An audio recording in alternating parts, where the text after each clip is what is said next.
మీ business ఏదైనా మీ ఊర్లో promotion చేయాలంటే అది సుమన్ టీవీతోనే సాధ్యం. ఇప్పుడే సంప్రదించండి.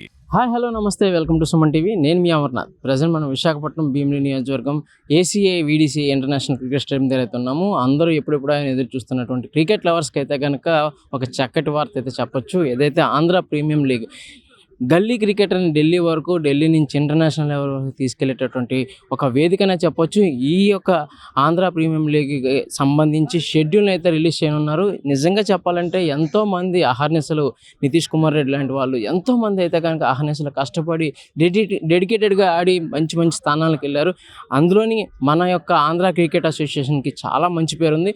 సో ఇందులో భాగంగా రేపు జరిగేటటువంటి ఆంధ్ర ప్రీమియం లీగ్కి సంబంధించి షెడ్యూల్ అయితే రిలీజ్ చేయనున్నారు. సో ఇందులో భాగంగా ప్రజెంట్ మన ముందైతే కనుక కృష్ణ రంగారావు గారు ఉన్నారు, ఏదైతే గవర్నింగ్ చైర్మన్. సో దీనికి సంబంధించి మరిన్ని వివరాలు ఆయన మాటలు తెలుసుకునే ప్రయత్నం చేద్దాం. అసోసియేషన్ అంటేనే ఒక బీసీసీఐలో ప్రత్యేక గుర్తింపు ఉంది సార్. ఎందుకంటే చిన్న మట్టిలో మాణిక్యాలను బయటకు తీసే విధంగా చాలా వరకు ఇందులో ఫైట్ చేస్తున్న పరిస్థితి. So present Andhra premier league ఏ విధంగా జరగబోతుంది, సీజన్ 4 గతంలో కన్నా ఏ విధంగా మార్పులు చేర్పులు చేశారు? ఆంధ్ర ప్రీమియర్ లీగ్ అనేది ఈరోజు ఐపీఎల్ ద్వారా ఏ విధంగా అయితే మట్టిలో మాణిక్యాలు ఈరోజు డైరెక్ట్గా డొమెస్టిక్ సీజన్ ఆడకుండానే ఇండియన్ టీంకి సెలెక్ట్ అవుతున్నారో, ఆంధ్ర రంజీ టీంకి ఆ విధంగా ఏపీఎల్ ద్వారా సెలెక్ట్ అయ్యే విధంగా ఈ ఏపీఎల్ ఉపయోగపడాలని, అదే కాకుండా ప్రతి ఒక్క క్రికెటర్కి కూడా ఐపీఎల్ ఆడాలనే ఒక డ్రీమ్. సో ఐపీఎల్ వాళ్ళని కూడా ఈరోజు ప్రత్యేకంగా ఆహ్వానించడం జరుగుతుంది. ఏదైతే మ్యాచ్లు ఇక్కడ కండక్ట్ చేస్తున్నామో ఆ మ్యాచ్లో కూడా ఐపీఎల్ టీమ్స్ నుంచి వాళ్ళ ప్రతినిధులను ఆహ్వానించి వాళ్ళు ఈ మ్యాచ్లు చూస్తే వాళ్ళకి నచ్చిన వాళ్ళని ఎంపిక చేస్తారన్న ఆలోచనతో.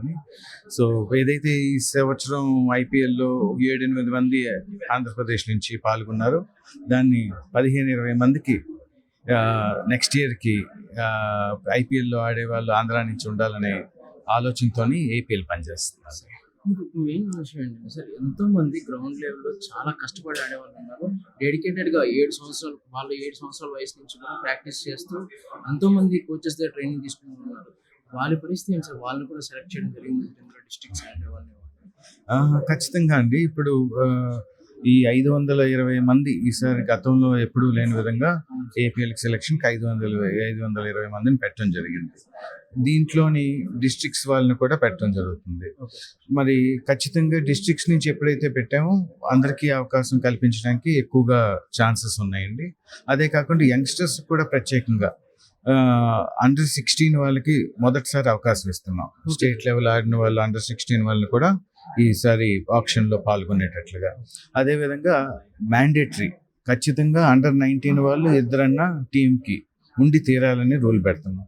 సో ఒక పక్క యంగ్స్టర్స్ని ప్రోత్సహించడం, అదేవిధంగా డిస్ట్రిక్ట్ ఆడిన వాళ్ళు కూడా ఈ 520 మంది పూల్లో పెట్టడం వల్ల వాళ్ళకి కూడా ఈ మట్టిలో మాణిక్యాల్ని మనం బయటికి తీసే అవకాశం ఉండేటట్లుగా ఏపీఎల్ నిర్వహిద్దామని ఆలోచన.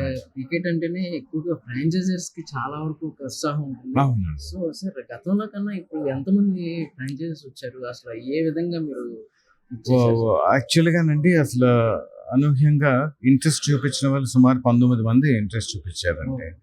దాంట్లో అన్ని క్వాలిఫికేషన్లు అన్నీ వచ్చి ఒక 9 నుంచి 11 మంది అన్ని విధాలుగా క్వాలిఫై అయ్యారు. కానీ అందరినీ అకామిడేట్ చేయలేకపోయాము. అయినప్పటికీ కూడా 6 టీముల నుంచి 7 టీములకి పెంచడం జరిగింది. పెద్ద సంస్థలు వచ్చినాయి. వాళ్ళు ఖచ్చితంగా ఏదో ఒక బిజినెస్ లాగే ఆలోచించకుండా క్రికెట్ని ఒక ప్యాషన్తోని ముందుకు వచ్చారనే భావిస్తున్నాను. కాబట్టి వాళ్ళ టీం ఏదైతే ఉందో వాళ్ళ టీంని జాగ్రత్తగా చూసుకొని ఆ ప్లేయర్స్ ఇంకా ఎదగటానికి అన్ని విధాల ఆంధ్ర క్రికెట్ అసోసియేషన్తో పాటు వాళ్ళు కూడా తోడ్పడతారని మనస్ఫూర్తిగా భావిస్తున్నారు. ఎవరైతే సెలెక్ట్ కాలేదు, ఎవరైతే రాత్రి పగలు కష్టపడి క్రికెట్లో ఒక మంచి స్థాయికి రావాలనుకుంటున్నారో అటువంటి యువతకి మీరు ఏం చెప్తారు సార్?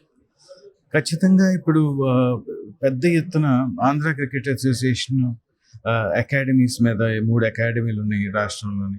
ఆ అకాడమీస్ మీద ఖర్చు పెడుతుంది. కాబట్టి మీరు ప్రైవేట్ కోచింగ్ తీసుకున్నా సరే ఆ అకాడమీల్లో స్థానం సంపాదించగలిగితే ఒక ప్రొఫెషనల్ ట్రైనింగ్ అన్ని విధాల అక్కడ అన్ని ఫెసిలిటీస్తోని వాళ్ళకి మంచి డైట్ అవనండి, లేకపోతే అన్ని ట్రైనింగ్ ఫెసిలిటీస్తోని ఈ అకాడమీస్ అన్నీ కూడా ఆంధ్ర క్రికెట్ అసోసియేషన్ తీర్చిదిద్దుతుంది. సో మీకు కేవలం మీరు ఒక ప్రైవేట్ కోచ్ దగ్గరికే వెళ్ళక్కర్లేదు, అకాడమీలో కూడా మీరు స్థానం సంపాదించుకోగలిగితే ఖచ్చితంగా తద్వారా అక్కడ ఏదైతే మీరు ట్రైనింగ్ పొందుతారో ఆ ట్రైనింగ్ ద్వారా మీరు రేపు ఈరోజు కాకపోయినా రేపు సెలక్షన్కి మీకు అవకాశం వస్తుందని నేను మనస్ఫూర్తిగా సో నమ్ముతున్నాను. ఎప్పుడు ముందంజలోనే ఆంధ్ర క్రికెట్ అసోసియేషన్ ఉంటుంది అండ్ మాక్సిమం పీపుల్స్ని ఎంకరేజ్ చేయడానికి కూడా ఇప్పుడు ఆంధ్ర క్రికెట్ అసోసియేషన్ సపోర్ట్ చేస్తుంది.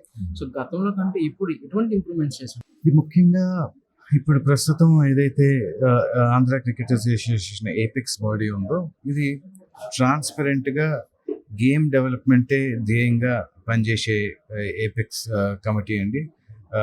ప్రెసిడెంట్ గారు శివనాథ్ గారు అవనండి, లేకపోతే సెక్రటరీ గారు సానా సతీష్ గారు అవనండి, బీసీసీఐతో ఎప్పటికప్పుడు కాంటాక్ట్స్ పెట్టుకొని, ఐసీసీతో కాంటాక్ట్స్ పెట్టుకొని మరి అన్ని విధాల ఏసీఏ అభివృద్ధికి వాళ్ళు కృషి చేస్తున్నారు. అదేవిధంగా ఇంటర్నేషనల్ మ్యాచెస్ అత్యధికంగా మన రాష్ట్రంలో వైజాగ్లోని హోస్ట్ చేయడానికి ప్రయత్నం చేస్తున్నారు. ఉమెన్స్ వరల్డ్ కప్ మ్యాచెస్ కూడా ఇక్కడ పెట్టడం జరుగుతుంది.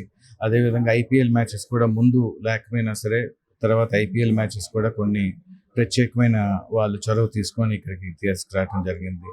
కాబట్టి అన్ని విధాల క్రికెట్ డెవలప్మెంట్కి ట్రాన్స్పరెంట్గా ఏదో ఒక స్వార్థం లేకుండా ఆలోచించే ఏపెక్స్ కమిటీ ఈసారి ఆంధ్ర క్రికెట్ అసోసియేషన్కి ఉంది. కాబట్టి ఖచ్చితంగా గేమ్ డెవలప్ అవుద్ది, తద్వారా యువత క్రికెట్ మీద ఏదైతే ఉత్సాహం చూపిస్తున్నారో వాళ్ళు పై స్థాయికి వెళ్ళే అవకాశం కలుగుతుందని మనస్ఫూర్తిగా భావిస్తున్నాను. Thank you so much sir. Thank you sir.